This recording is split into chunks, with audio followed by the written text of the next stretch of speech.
எறா பிரியாணி நான் எப்படி செய்தேன்னு இந்த வீடியோவில் பார்க்கலாமா? 1/2 கிலோ அரிசிக்கு 1/2 கிலோ எறான்ற அளவில் எடுத்திருக்கேன். க்ளீன் பண்ண எறால உப்பு, மஞ்சள் தூள், மிளகாத்தூள், எலுமிச்சை சாறு சேர்த்து நல்லா ஒரு 10 நிமிஷத்துக்கு ஊற வச்சு எடுத்துக்கிறேன். நல்லா ஊறி வந்ததும் ஒரு கடாயில் கொஞ்சமாக எண்ணெய் விட்டு ஊற வச்ச எறாவை சேர்த்து மூடி போட்டு ஒரு 5 நிமிஷம் வதக்கிக்கங்க. தண்ணி வடித்து எடுத்தும் வச்சுக்கிறேன். 1/2 கிலோ சீரக சம்பா அரிசியை நல்லா கழுவி ஊற வச்சுக்கிறேன். இப்போ ஒரு பெரிய குக்கரில் நல்லா தாராளமாக எண்ணெய் விட்டு காஞ்சதும் பிரிஞ்சி இலை, பட்டை, சோம்பு, அன்னாசிப்பூ சேர்த்து பொரிச்சிக்கிறேன். நல்லா 2 பெரிய வெங்காயத்தை கட் பண்ணி சேர்த்துக்கிறேன். வதங்கினதும் 2 பெரிய தக்காளியை கட் பண்ணி இதோடவே சேர்த்துக்கிறேன். இப்போ இதுக்கு தேவையான அளவுக்கு உப்பு சேர்த்து நல்லா வதங்க விடுங்க.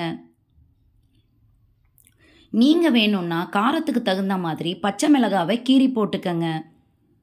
நான் சேர்க்கலை. க்ளீன் பண்ணி வச்ச புதினாவையும் இது கூட சேர்த்துக்கிறேன்.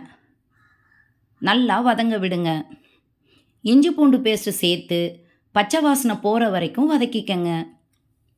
ஒரு 2 ஸ்பூன் அளவுக்கு தயிர் சேர்த்துக்கிறேன். இது கூடவே எலுமிச்சப்பழ சாறையும் பிழிஞ்சு விட்டுக்கிறேன். இந்த எலுமிச்சப்பழ சாறு விடுறதுனால பிரியாணிக்கு ஒரு தனி டேஸ்ட் கிடைக்கும். அரிசி வேகும் போதும் நல்லா ஒட்டாமல் உதிரி உதிரியாக வரும். 1 ஸ்பூன் கரம் மசாலா, 1 ஸ்பூன் தனி மிளகாத்தூள் சேர்த்து வதக்கிக்கிறேன். நான் இது கூட எந்த மசாலாவுமே ஆட் பண்ணலை.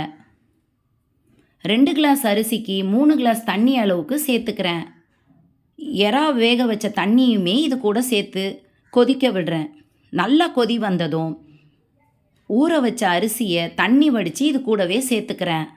நல்லா கிளறி மூடி போட்டு ஒரு அரை வேக்காட்டுக்கு அரிசியை வேக வச்சு எடுத்துக்கங்க.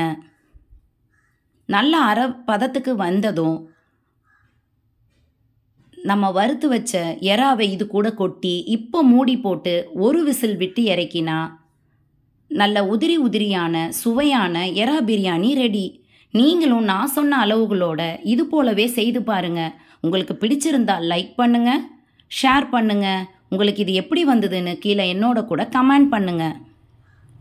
இப்போ இந்த உதிரி உதிரியான எறா பிரியாணியை ஒரு பிளேட்டில் போட்டு வேக வச்ச முட்டை, தயிர் பச்சடி, எறா வறுவலோடு சாப்பிட்டா அம்புட்டு டேஸ்ட்டாக இருக்கும். ட்ரை பண்ணி